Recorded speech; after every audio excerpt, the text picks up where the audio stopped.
Hey, fellow explorers. Happy Halloween. We hope you enjoyed this bonus episode. What you're about to hear is a re release of our interview with Over the Road Paranormal. They came in to do a tour of Bobby Mackey's after we did. They got to stay overnight and set up a bunch of equipment, and they actually picked up some things. So listen to this episode, and we'll catch you next time.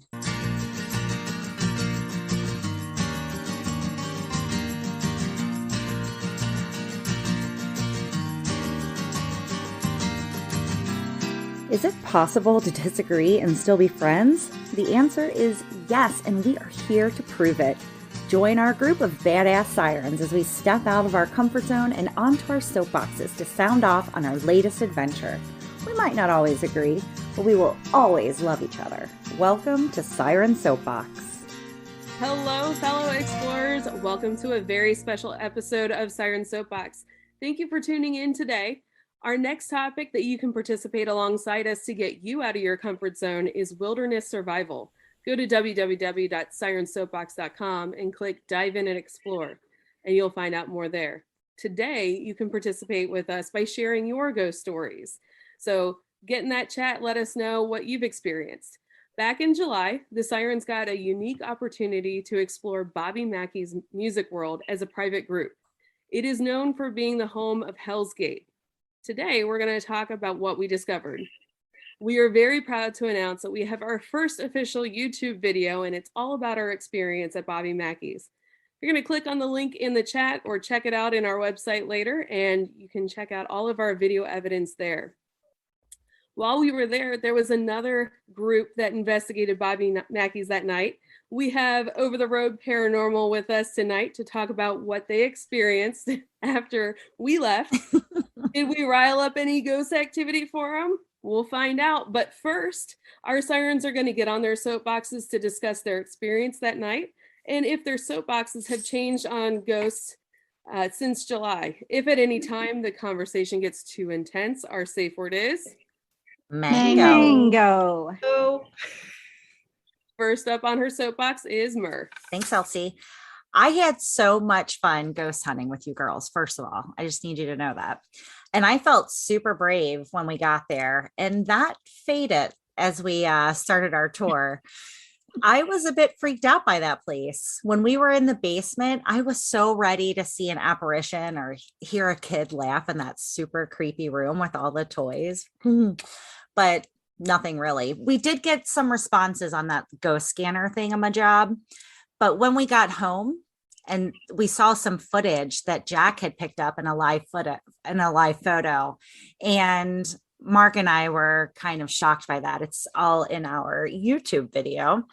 More recently, we heard a laugh that we're kind of curious about. We're not real sure if it's mine or something else. But I kind of want to go back and take another tour. It's only like 20 minutes away from my house, so I could go at any time, really. And now, what you've all been waiting for, I am not possessed. I haven't had any weird experiences with a spirit that followed me home from Hell's Gate. And I'm still looking forward to meeting Johanna or Buck at Bobby Mackey's sometime in the near future. Sarah, what about you? So I had a lot of fun at Bobby Mackey's, but I don't really know if that had to do with our ghost hunting adventure or more to do with the fact that all the sirens were recording together. Plus, it had been such a Siren Soapbox-filled day, starting with our Siren photo shoot and ending up wandering around together in the basement of a haunted bar with some of our boys, too. So as I talked about on our Bobby Mackey episode, even though I don't believe in ghosts, I really can get creeped out in the dark. So I was a little worried at first about going into the basement with all the lights out. While it was pretty creepy, especially when we were using the radio to hear spirits, or the thingamajob, as Mercer so eloquently called it, I didn't get too creeped out, but that's probably because we were a pretty big group, safety in numbers and all. It may not be clear in the video, but I stuck pretty close to Bill the whole time. I can even hear me thanking someone for letting me grab their shirt at one point, so maybe I was a little more creeped out than I'd like to admit. It was also pretty damn creepy looking at faces at the walls, being shown photos showing ghost-like things in the picture. Of course, we were in the dark and in the basement while looking at that picture, so not surprising that it creeped me out. As to whether or not the experience changed my mind about ghosts, I don't think so. Question mark. Question mark. Seriously, I still don't think I believe in the afterlife or spirits that haven't crossed over, but this adventure did remind me about just how damned creeped out I can get in the dark and in dark, haunted basements. So with that, on to Jess. Thanks, Sarah. So I also am not possessed that I know of. Yeah, you'd So say that. yay for that. I don't think it changed my mind on ghosts. There was one time that I thought I might have heard something in a back room, but it could have been spiders because they said there was lots of spiders down there. And that's what I was really scared of because spiders are a big nope for me. I think the spirit box thingamajobber, as apparently it's now going to be called, was kind of weird at times, but it also said that it's just picking up radio stations, like it could be if we weren't far enough down in the basement. Mostly I was just excited to get down in the basement because it was really, really hot. And I was outside all day with the sirens, and that was so much fun. But I was very, very hot. So I was ready to get down in the basement to cool off. And was kind of hoping for one of those chills as something goes through me that they were talking about, because I'm pretty sure it was about 150 degrees in there. So that was really my thoughts on it. I was actually kind of hoping to experience something, but as far as I know, I didn't. So with that, on to LC. So has my opinion on ghosts changed since my first soapbox on ghosts? Not really. I still believe in ghosts and demons. I'm not sure which is which or if they're all demons. In recent years, I have become more of a casual observer. I will take pictures. My pen just moved on its own, and I don't know why it did that. Okay. We know who got the possessed. We know who, Right? Exactly. Oh, wait for my soapbox. Right. So I take pictures and I walk around in areas that are known for activity, but I don't talk to them anymore or provoke, which we discovered that night that depending on who you talk to, there are different definitions of what people think provoking a spiritual being is and what results will come from it. With that being said, the night of the investigation, I was pretty disappointed in the lack of evidence. We did hear some names on the spirit box, or thingamajiggy as Mer called it, or I forget what it was called now. Two were most definitely not my name. It was the gatekeeper paranormal investigator's name, Laura, not Lauren. And we heard the name Carl 3 times, and he was the caretaker there for many years before he passed. To me, the spirit box is not very good evidence. I think sometimes I think people hear what they want to hear. And I guess the same could be said about pictures, but I'm more of a visual learner. So for me, photographic or video evidence is much more convincing. However, when I was editing the YouTube video on this experience, which was a ton of fun to do, by the way, I loved it. My editing software crashed on me not once, not twice, but 3 times. And want to guess what part that was at? It was when the spirit box didn't say Lauren. It was really creepy. So the first time it happened, I was adding the caption, Laura, definitely not Lauren. And it crashed. I was like, huh, that was weird. Later on in the video, Laura is said again, and I go to add the same caption. And keep in mind, this is in a different section of the video, and it crashes again. And I literally sat there and stared at my computer, and I'm in shock for a couple minutes. And I'm like, okay, did something follow me home? Is it coming through the video?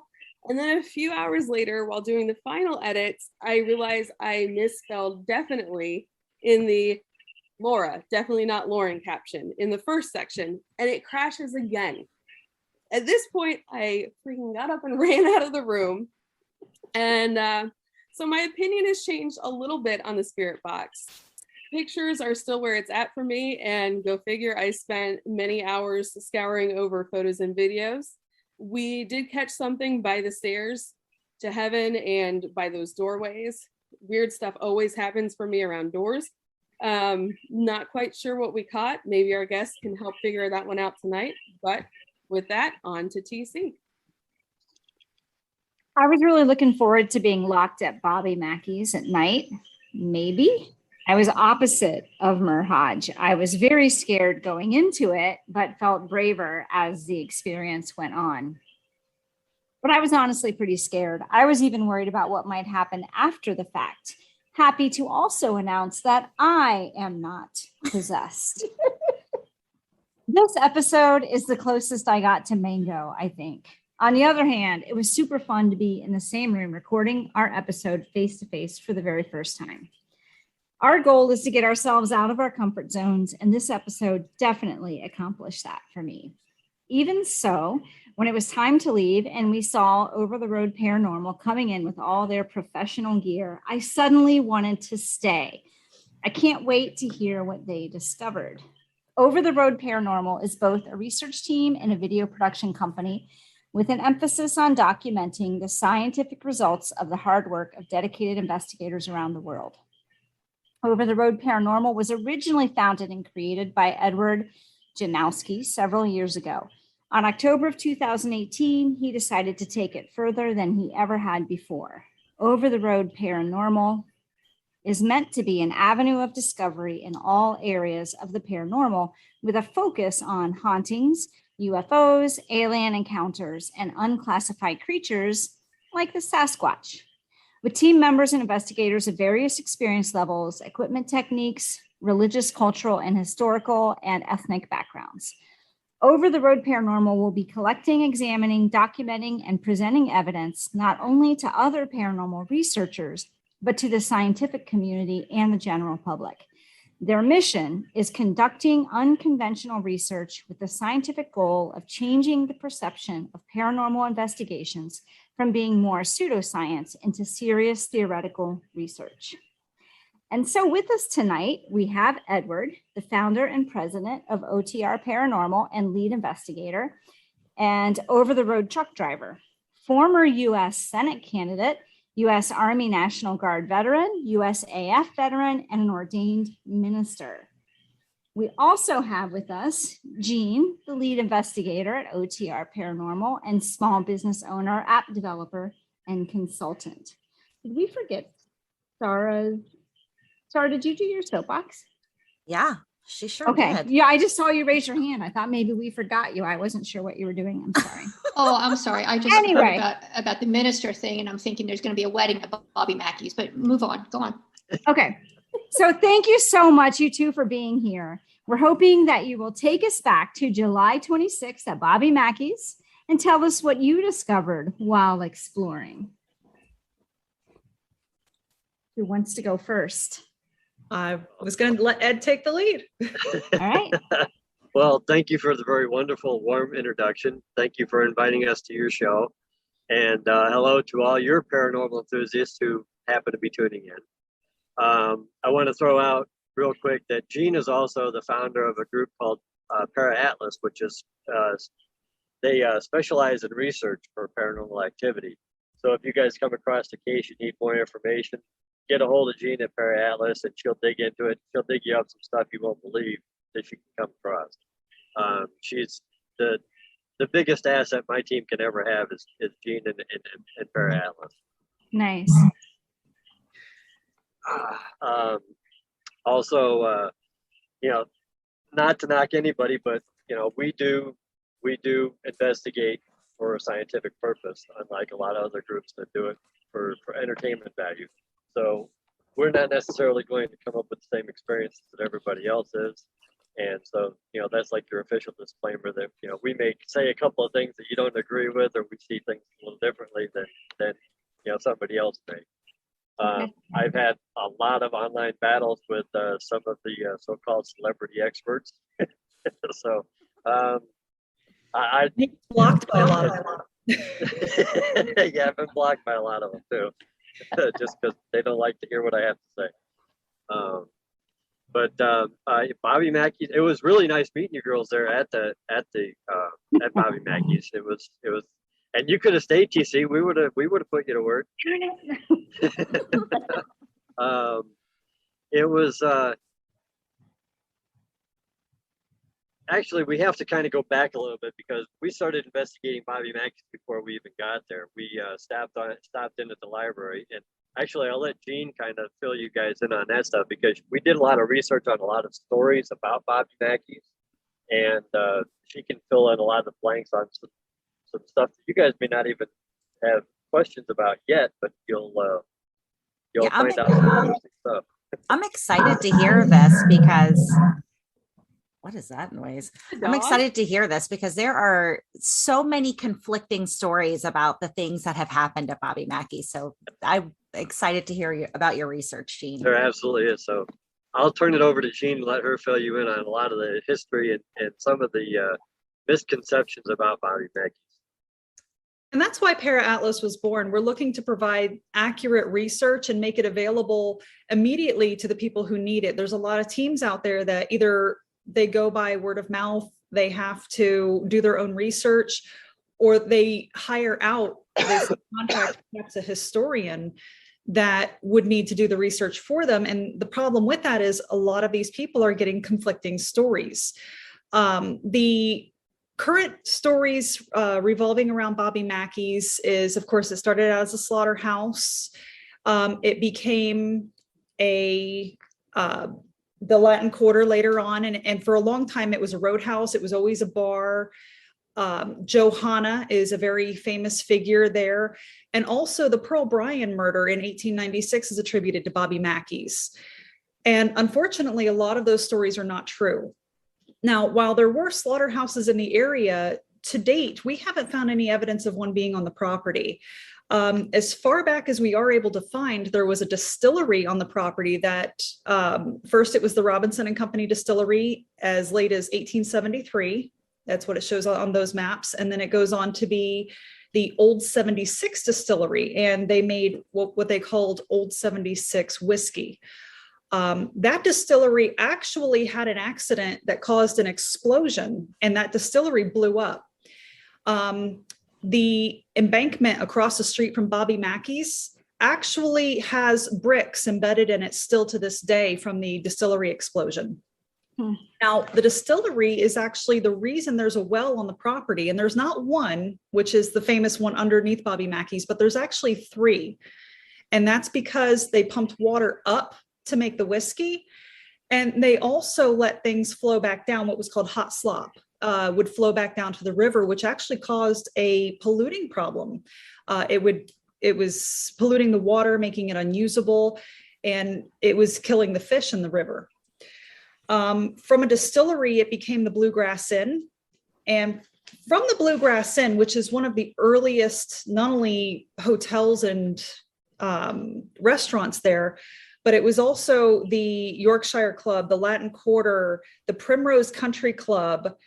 And it changed hands so many times, but it always had a violent history. It once belonged to the Cleveland Four, which was a very famous crime syndicate. And eventually it gained the nickname the Bloody Bucket for all of the murders, the suicides, and mysterious disappearances that happened on the property. So Johanna's story is attributed to the Latin Quarter. She was said to be a dancer there, and she was also said to be the daughter of Red Masterson, who took over the Latin Quarter when he moved Buck Brady out. Well, Red Masterson did not have a daughter named Johanna. Johanna Jewell, as her name has been mentioned, there's no record of her at all. The story, however, of Johanna poisoning herself came about in 1914 in Covington. There was a Johanna Reagan who poisoned herself, but she was a housewife in Covington. There's no relation between her and the Latin Quarter or any period in time in which Bobby Mackey's stood. So that's the only mention of a Johanna we can find. So the Johanna story is unsubstantiated. Another big one that's attributed to Bobby Mackey's is Pearl Bryan. The murder of Pearl Bryan would have been the trial of the century had it not followed on the heels of the Lizzie Borden trial. So even as famous as it was, there's never mention, and the trial records, all the testimonies are public record. There's never any mention of that area. The bar in which Scott Jackson and Alonzo Walling spent their time was actually in Cincinnati, right across the street from where they lived, and also was near where Pearl Bryan's head was found in 1907.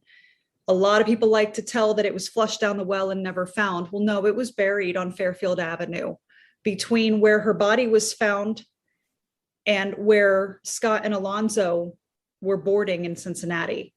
There's no tie in the trial whatsoever to Bobby Mackey's music hall.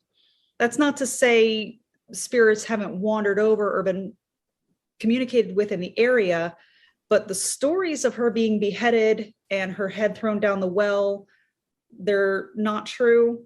And also the mention of satanic rituals didn't come about until the 1980s, during where all the stories came from during that time, the Satanic Panic. So that was something that it kind of throws an interesting twist in the story. So it rears its head in a lot of different hauntings and in a lot of different locations, but there's not been any evidence to support that it occurred here at Bobby Mackey's. So one of the great things about the internet these days is that we're able to do this research before we get on location. But even then, we still have to stop off in the local area to visit the historical societies and the libraries to gain access to the documentation we're not able to find online. So that's why we travel a lot. So when you were there that night, did you experience anything? Did you pick up any paranormal activity? What happened? Well, we still have a ton of stuff that we're still going through because it was a busy weekend. We had Ashmore Estates that we investigated 2 nights previously, and then we came into Bobby Mackey. So it was a big weekend for us. And I've been on the road since.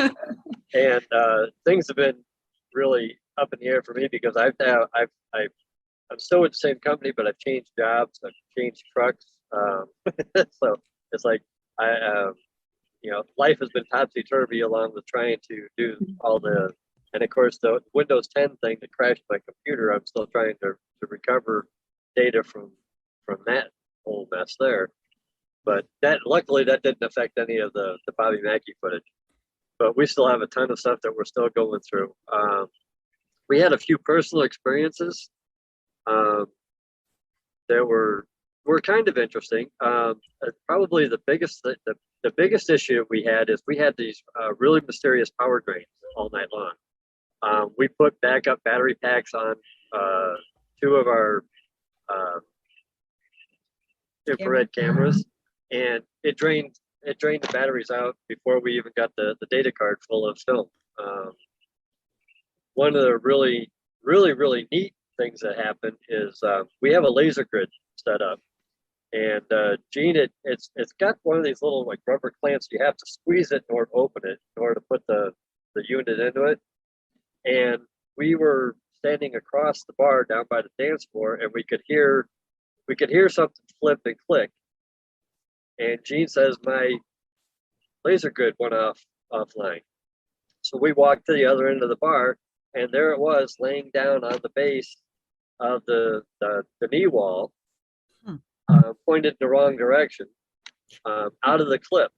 And that railing is a 2x4 that's turned vertically. So for it to come out of the clip, it would have, if it had malfunctioned in some way, it would have fallen to the floor. But it came out of the clip and was laying perfectly on that 2x4. So facing 180 degrees the wrong way. And we couldn't get it to turn back on after that too. We tried setting it back up and it just would not turn back on. It had brand new batteries in it. Once we left, I went to test it to find out if maybe the fall had dislodged a bulb or something. I thought maybe it was broken. But after we left, it fired right up. It turned right on. And I actually tested it to see if it was loose batteries. I couldn't get it to turn back off, and I left it on for over an hour and it stayed bright. So we don't know what was playing with that. Wow. That was an interesting little toy there. We did have the DVR system set up. We have a portable DVR that it's actually on wheels. We wheel it in, plug it in. It's got a monitor on it, and we deploy the cameras. It's quick and easy to set up. But the DVR system, it's running off of electricity. And just like Ed said, a lot of the battery operated devices were draining. At one point, the DVR system just shut down for no reason. And it booted back up. And while we were checking it to find out if it was all right and if it was still recording, the alarms in the building went off. Oh, and that's weird.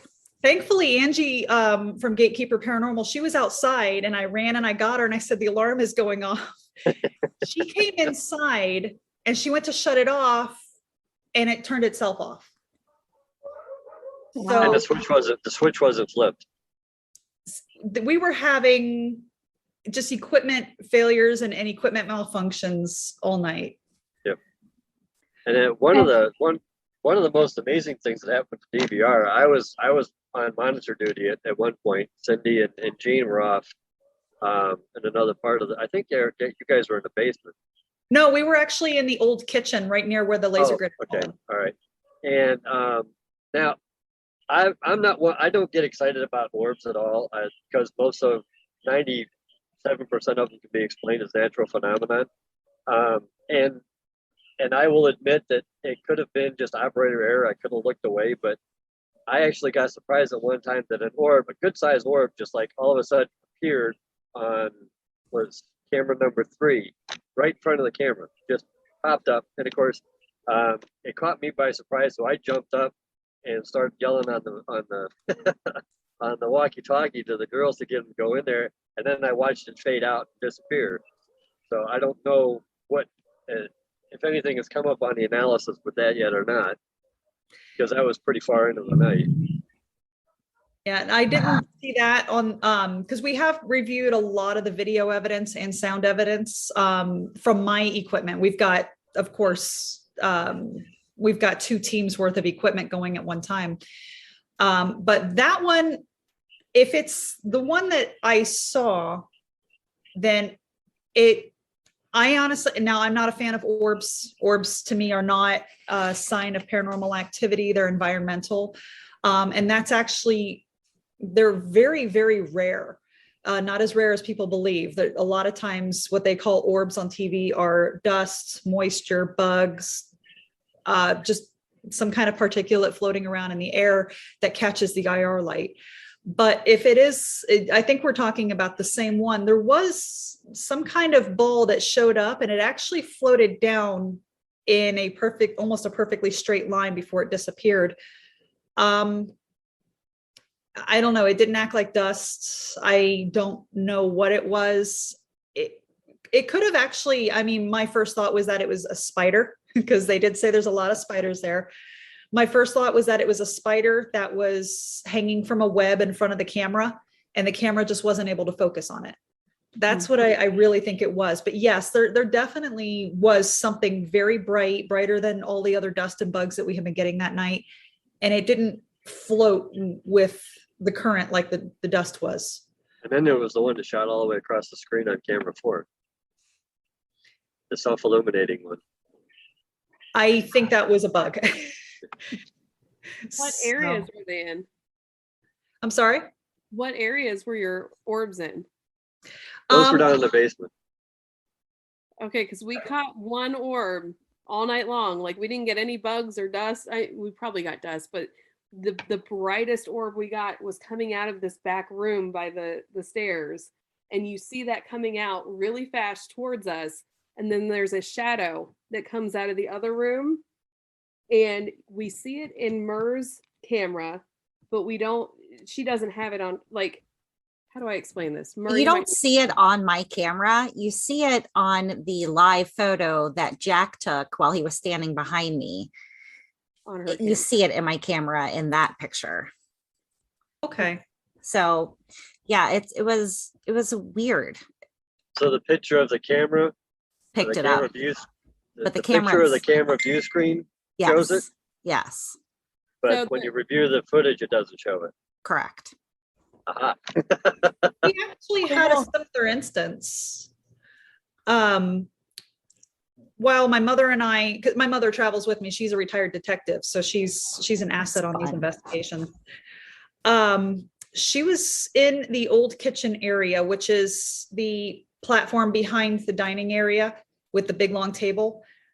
We were sitting back there doing an EVP session, and Ed actually yelled out to us, "Heads up, I see a shadow coming from the stage heading in your direction." Yep. And we had a camera on the stage pointing towards the back, and he saw that. And we went back and we looked. Now he's seeing it through the DVR screen, but when we went back and looked, we couldn't see it. So, I mean, very similar to what you're saying, where you saw it through the view screen, but it didn't record. Yeah. It was bizarre. And it was definitely a humanoid shape shadow moving towards the two girls. And like, of course, I'm not going to let them get surprised. I made sure that they knew it was coming, but I was hoping that was going to show up on the DVR. I really was too. I was looking forward to that. Yeah. Now, So somebody who's watching this on Facebook Live wants to know if, in all of your research, if you have any thoughts on the alleged significance of the Licking River flowing north and being in that same area. Did you guys come across any of that information? no, now one thing that I have heard, and this is not an official source, I think it was word of mouth, but I haven't found anything in documentation to support it, was that the north flowing river holds significance in satanic rituals. Mm-hmm. I have not found anything about that. I haven't even found reports of satanic practice in that area. So that's the only thing I know of. We know not much. Yeah. Well, I try to keep an open mind about those things, just because I haven't found a record of it doesn't mean it didn't happen. Right. But at the same time, that's why we do the research to report the facts. So Your research sounds a lot like Laura Rollins, who was a co-founder of Gatekeeper Paranormal. So she was with us before the other Gatekeeper Paranormal was with you guys. So your guys' stories line up so similarly, except I did not know about it blowing up. So Yeah. she did mention the hot spot. And she did not mention the Bluegrass Inn, but everything else is so similar. So it really validates that story for me. That building has been through so much over the years. It used to have a hotel.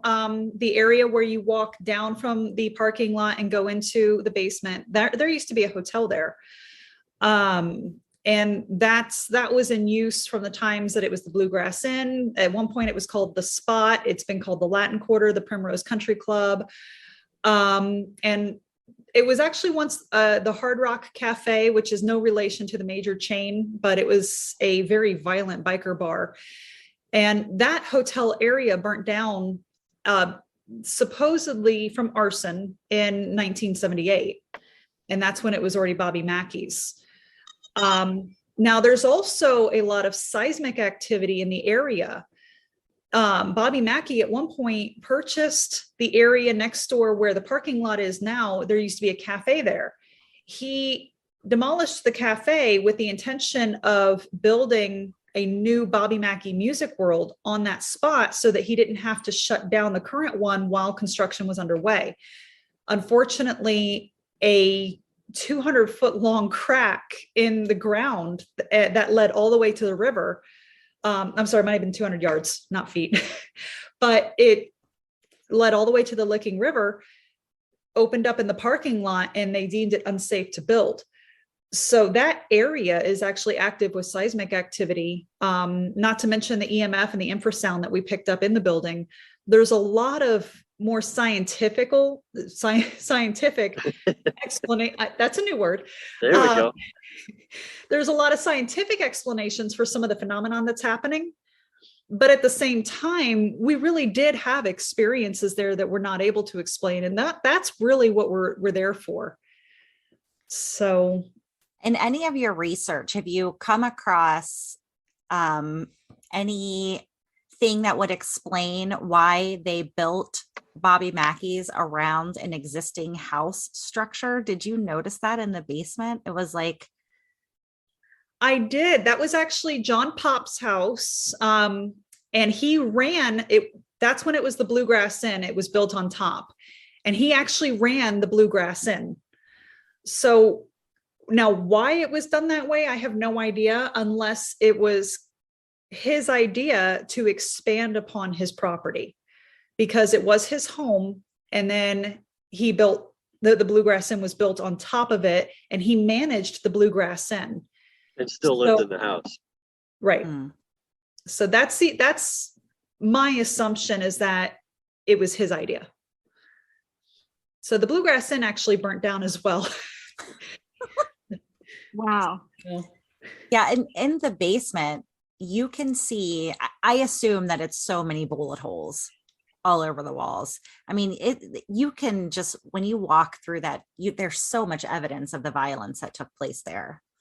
Well, there's still modern bullet holes there. The buildings still get shot at to this day. Wow. There's people stand out in the parking lot, take pot shots at the basement for, fear reasons. Talk about provoking ghosts. Right. Shoot them. If that doesn't stir them up, nothing will. Yeah. That's true. When we went on our tour, before we actually set up our equipment, there were 3 bullet holes that were in the door, and the girl that we were with, I don't remember her name, but she told us that those were actually new bullet holes from not too long ago. Wow. Now I'm actually with you on the basement too. The basement, we had a lot of personal experiences up on the main floor. We didn't have anything on the basement. Ed and I were down there for, I think, about an hour. And we really didn't have a lot of personal experiences, nothing around the well, nothing in what they call the cell or the jail. But that's actually where the majority of my evidence came in. We had recordings that came in. We had, I know you said you didn't hear any children, but we got a recording that sounds like a little kid's voice giggling. The dressing rooms. We can't explain. Right. I would love to compare the laugh. We do have a weird laugh that we picked up that we're not sure it belongs to any of us. Yeah, I still haven't gone over my audio recording yet. So we're just talking about just what's on Gene's equipment. Wow. Now, Jean, a few minutes ago, did you have an actual human get up off of your couch? Or was that Shadow too. I kept seeing movement, and then I was pretty sure I saw an actual person get up. I wanted to make sure that wasn't like, Buck or somebody following you home. No, actually, I have been forbidden from bringing anybody home. I've actually been told that he's gonna hose me off with holy water in the front lawn before I come in from any of my investigations. No, that was my husband. He's the Para Atlas engineering team.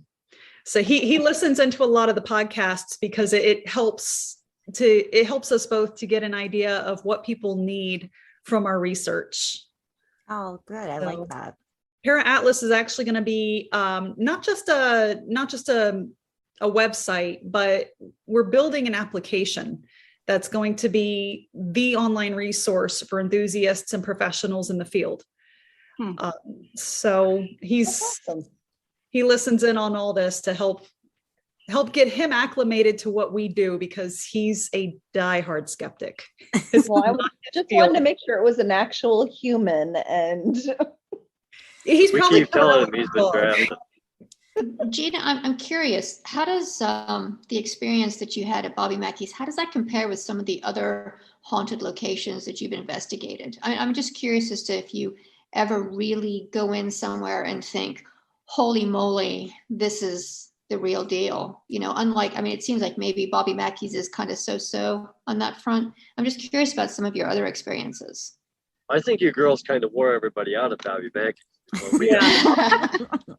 It was actually very mild, but I also consider it a huge success. A lot of what we do, the whole point of what we do is to find, we do believe that paranormal activity is happening all around us. We're looking for a scientific explanation for it. We're looking to define a ghost, because people ask us all the time, do you believe in ghosts? Well, you can't answer that until you define a ghost.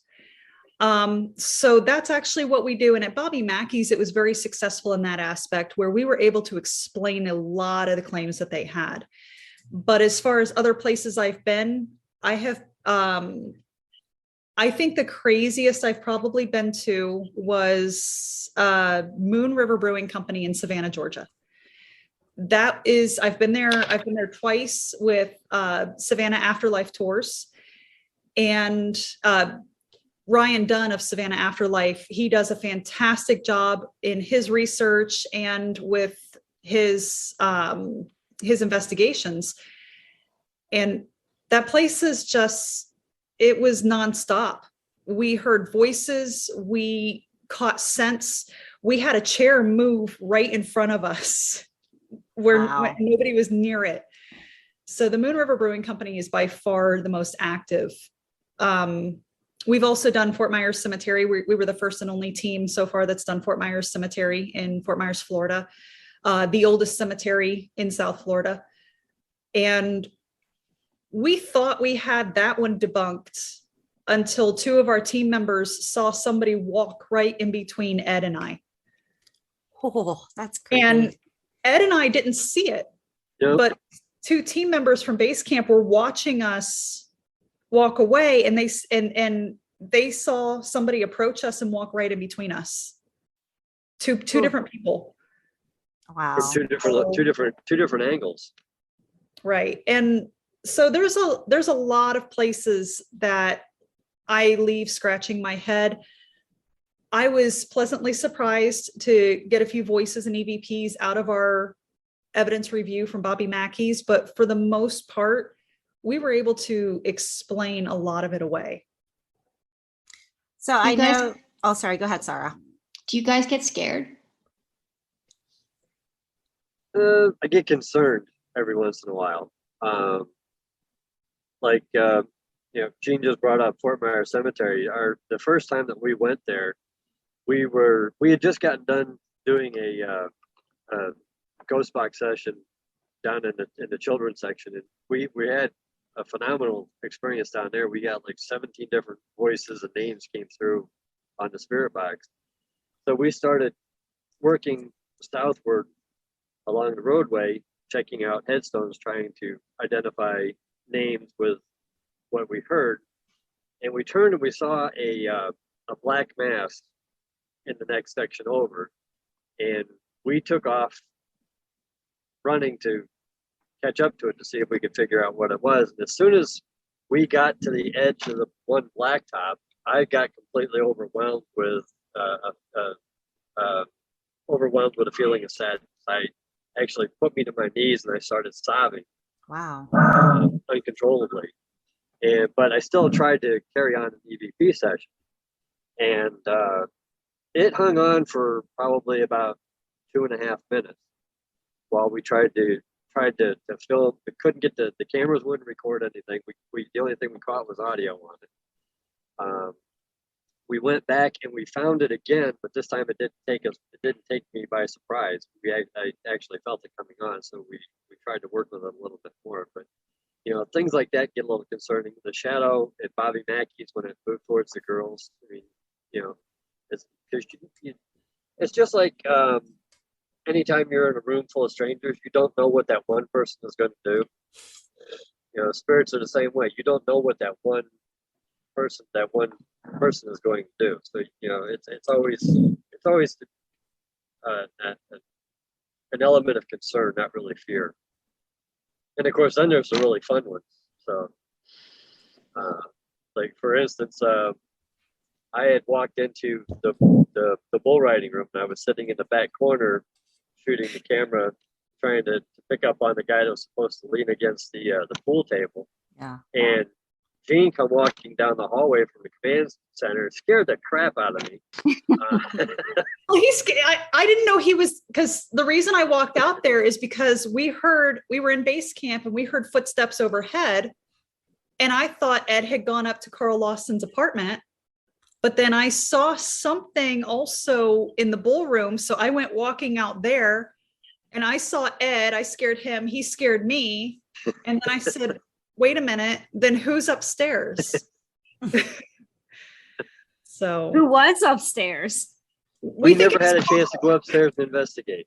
Oh, It was the end of we were going to go up there. We had every intention of going up there, but we ran out of time. You're between the equipment setup and the investigation. There's I think it's a 5 or 6 hour investigation that you get. And then you got to take like everything back down again. Yeah. So we were up there very briefly, and it was creepy and uncomfortable, but I think that's because it was stale and musty, and you could see that somebody had lived there, and you know what he went through. So yeah, we did record on the tour up there though. Right. We just didn't investigate up there. That's where Doug Hensley, author of Hell's Gate, told us to go, or that's where he said the most activity was, but we weren't allowed up there because it was too hot or something. And we were also concerned about the stairs.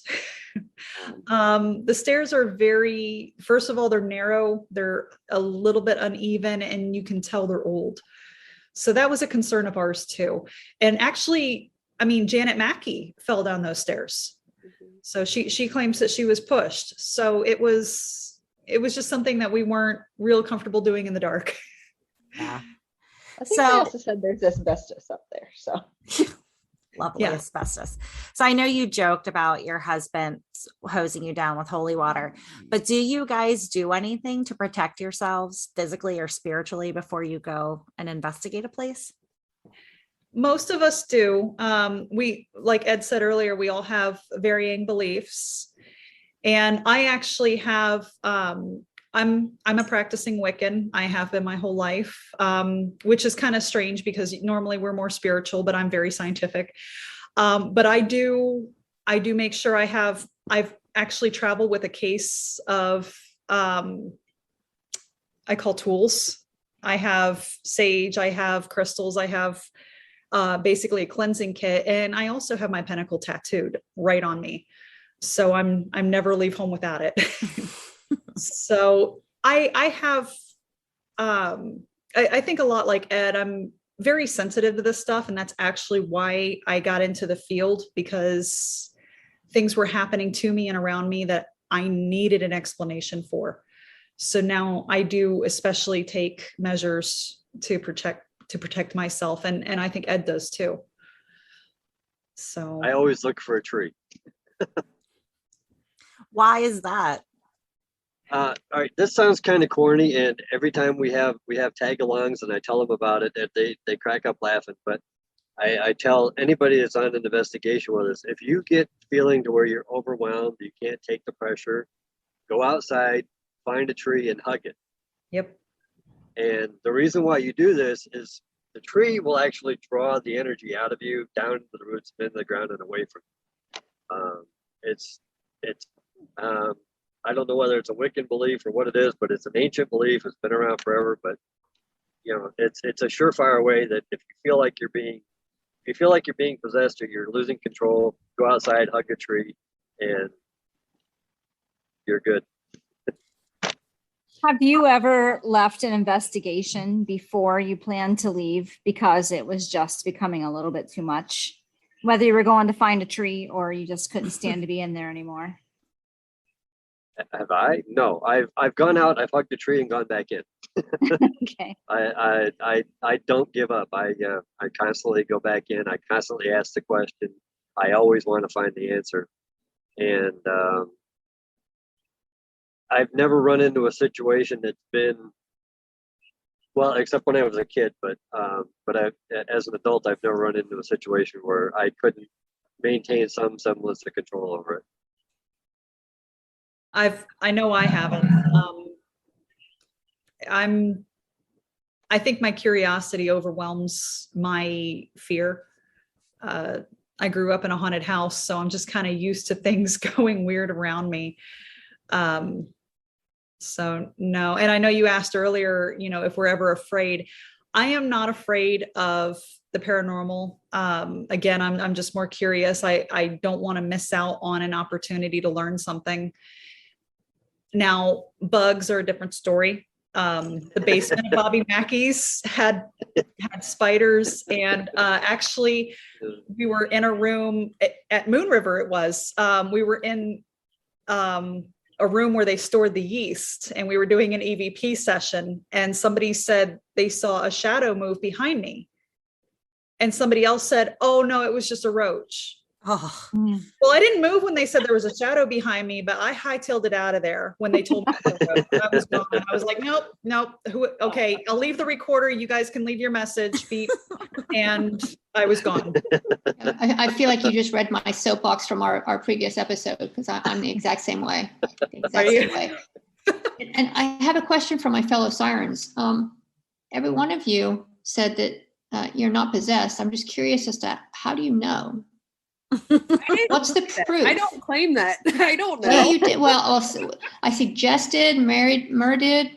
TC, did you say? I mean, how do you know for sure you're not possessed? I mean, I didn't realize that was part of our homework to determine whether we were possessed or not. And I haven't done that homework. But how do you know you're not possessed? I just know that I'm not any more erratic or unpredictable than I was before I went to Bobby Mackey's. I just said, as far as I know, I'm not possessed. I don't think you would know. I know. I mean, so Jean, question, how do you know if you're possessed? And do you believe in possession? Is that a thing? I do not believe in possession. I do know a lot of people talk of demons there. Demons, and along with that, angels, are a religious concept. And so I think your belief system may label certain things as demonic or angelic, whereas other beliefs just call it positive and negative energy. And just like people, there's positive and negative people, there's also positive and negative energy. Now, when you're around somebody who's negative, you tend to start picking that up, that they can affect your mood. Mm-hmm. And that's because that energy is surrounding you. So I think it's the same with these negative areas. A lot of people come in there, they have negative thoughts. Like you mentioned earlier, they try provoking, they yell, they get rowdy. Now, one of the most famous possessions to happen there was, of course, Carl Lawson. Well, what a lot of people don't realize is that he worked there and lived there before it was Bobby Mackey's. So he lived there a very long time.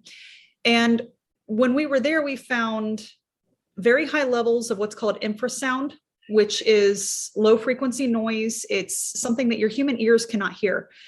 And it can cause, long-term exposure to that can cause a disease. It's called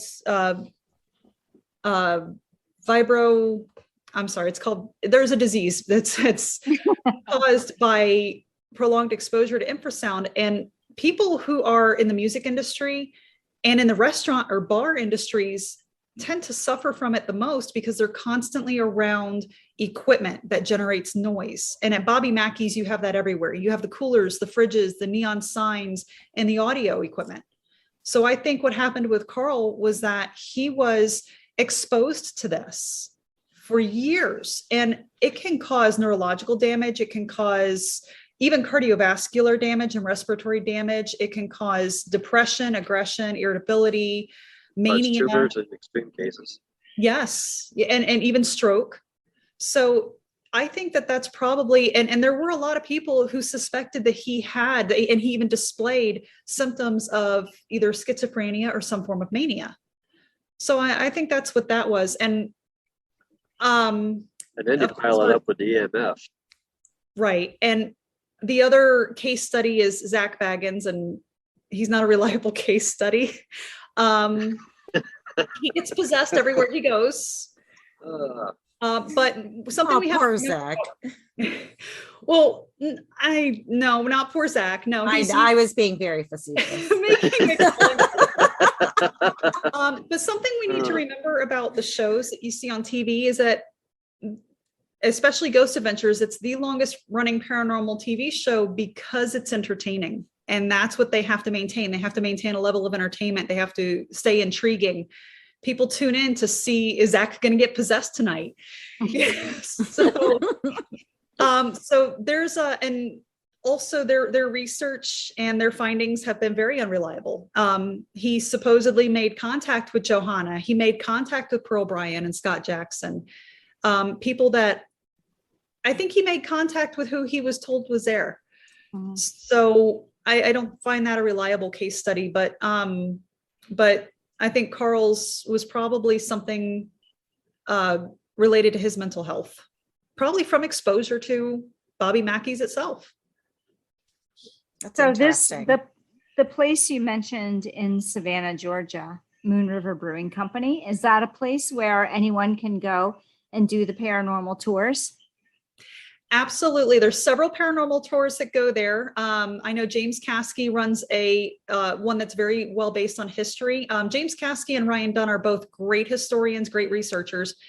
James Caskey does a haunted pub crawl, and Ryan Dunn of Savannah Afterlife, he not only takes his tours there and talks about them, but also twice a year, he has access to Moon River overnight. So you can investigate with him. And I do highly recommend getting in on that. But also, even if you just want to stop by for an hour or so, it's a live brewery and it's a great restaurant. The food is phenomenal. And if you ask them to, they'll take you into the basement and they'll take you upstairs into what was once the City Hotel. It's been completely renovated since it was a hotel. It was Savannah's first hotel. And they cannot renovate it because of the activity. It chases all the contractors out. Really? So I do highly recommend it. One of our watchers just said, nope on the overnight. Oh, were you guys able to get to the first hotel in Ohio, Golden Lamb? No, but it No. came very highly recommended. Yes. A lot of people kept telling us to go there, but when we left Bobby Mackey's, it was, I think, 4, almost 5 o'clock in the morning. Oh, wow. Yeah. So, and we were headed south. So, I got 2 questions for you guys before we have to let you go. okay. 1, do you recommend paranormal investigation for everyone? No. No. Okay. If somebody does see something, what should they do? Should they report it to you guys? Like, how should they go about that? Well, if somebody sees something that they suspect is paranormal, the first thing they need to do is they need to record it some way. Either write a note, take a picture, capture it on video. Pick up your cell phone, and try to capture it. Remain calm. It's like Please. everybody, yeah, and that's the word. The worst thing, especially like with Bigfoot sightings, is everybody gets all excited and they start shaking their camera all over the place instead of trying to focus on the subject. Stay calm, focus on it, try to capture some sort of evidence. You can contact us, contact you girls, contact any legitimate paranormal investigation team and ask them to look at what you have and to talk you through it. And don't be offended by what we say. I've had people get angry at capturing a lens flare. And when I point out it's a lens flare, they've become aggressive. It's what we do. Not just what is the definition of paranormal is anything that's outside of our recognized reality. So what's paranormal to you is not going to be paranormal to us. And that's what we do. We search for scientific explanations to the activity that's being experienced in order to set it aside from what really is happening. There really is paranormal activity that science is not able to explain, but we have to separate it from what science is able to explain. And then we need to get a consensus on it. So where everybody agrees that it's the same thing happening for the same reason, and we have some measurable means to identify what it is, and then we can start getting into saying, now we have evidence. Otherwise, all we got is great. What's my favorite word there? Too many Data. miles already today. It's compelling data. It's not evidence. It's compelling data. Until we get until we can gather all the compelling data together, and we can come to a consensus on it as a community, we're not going to have any evidence. So that's our biggest goal, is to create that compelling data and make sure that everybody agrees on what we're seeing, and that we have some measurable quantitative definition behind it. Yeah, you just mentioned definition. I was going to say, I do have one last question. Several times you guys have mentioned that we need a definition for ghost. And I wondered if you two have a working definition that you're playing around with that you think is the right definition. I don't yet. I have a good idea of what most people mean when they say ghost. They'll say, I saw a ghost. And I think the most frequent reference is probably an apparition, a full-bodied apparition is what people think of when they say I saw a ghost. But even then, there's scientific theories around what they could be seeing, and it's not always the remaining soul of someone who's deceased, because there have been apparitions seen of people who are still alive. So that's where it gets very muddy. That's where it gets very difficult to work with the term ghost. That's why you'll very rarely hear us use it. We use things like apparition or disembodied voice or EVP, or we just in general terms, we use the word phenomena a lot. Or what the heck was that? Yeah, that's the clean version. I've got one episode where I definitely say, what the heck is that, very loudly. If you had this, if you happened to know a couple that did a really strange thing, like getting married in a bunch of different places at a lot of different times, is there a really cool haunted place where they should get married, where Edward could officiate? Oh, Sarah, I am also an ordained minister, FYI. So we'll be in St. Croix at some point, so that'll be perfect. Well, the nice thing about what Ed does is that he's mobile. He's all over the place. Right. But I actually got married at the Marshall House in Savannah, Georgia. We eloped and we were married on the balcony. And I was actually kicked out of the basement doing my own investigation on my wedding night. So that's one place. Now, the nice thing is that nearly anywhere you go, you're going to find some place that has history or some place that has purported activity. And the internet can help with that. But of the most beautiful places, there's places in Charleston, South Carolina. There's Savannah, Georgia, of course. The Marshall House is wonderful, and they're very accommodating of weddings on site. I do highly recommend them. And then we have St. Augustine is also a wonderful place to have a haunted wedding. And for the more macabre, Sloss Furnace does host events, including weddings, and that's in Birmingham, Alabama. Yeah. So you can find some place almost anywhere you go. Well, oh, sorry. Were you going to say something else, Ed? I'm trying to find it. There's a place that I want to recommend. I just got to pull up on my map here. While he's pulling it up, I have to know, do you guys have any compelling evidence of Sasquatch? No. No! Oh! We need to keep working. There was recently released a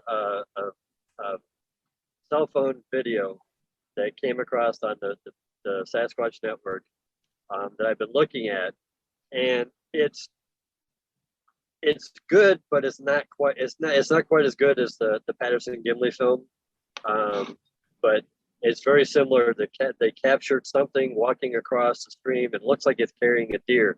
It could be a hunter wearing a ghillie suit. It's hard to pull the imaging close enough to really tell if it's a cryptid or if it's a human being, if it's a hunter Do misbehaving. you all have do you have footage of your investigation somewhere that people can go and watch? Do you have a website or something? We do have the website OTR Paranormal, and also our YouTube channel. I'm sorry. Okay. I was just saying our YouTube channel. Yes, our YouTube channel. We do episodes, some not only investigations, but also just different historic places that Ed gets to stop on his travels. Very nice. Well, we want to leave our listeners with a challenge this week, and that challenge is to find a haunted place in your area. Maybe do some research about it. Again, there's plenty of stuff on the internet. And if you have time, go and visit that haunted place. Take some pictures and send them to us, or use the hashtag Siren Soapbox when you post them on the social medias. Thank you. Okay. Oh, you found it? The wedding place, St. James Hotel in Selma, Alabama. The place is crazy with paranormal reports. Thank you. And it's not very expensive. It's only like $78 a night. And they've got lots of rooms, and the staff loves to talk about everything that's going on there. And that's rare. Yeah. Yep. The manager, not so much, but she will. The manager will talk about it, but the staff the staff just loves it. They love to talk about it. That's awesome. Thank you so much for joining us tonight, Ed and Jean. We really loved hearing your stories and all about your research. It's fascinating. Thank you again for spending that time with us. Well, thank you for having us. Yes, thank you for inviting us. Yeah. And thank you to all of you who are watching tonight, or if you're listening to this podcast, and maybe head on over to our website, sirensoapbox.com. That's where you'll find the link to our very first YouTube video featuring all of our footage from Hell's Gate. Bobby Mackey's. Until next time, dive in, stay curious, and be happy. Thank you so much for listening to this episode of Siren Soapbox, and a special thank you to C Strings for providing our music. Snag their latest EP from iTunes today. Follow the Sirens on all the social medias, and don't forget to tell your friends about us. Like and subscribe wherever you listen to your podcasts. We'll catch you next time on another episode of Siren Soapbox.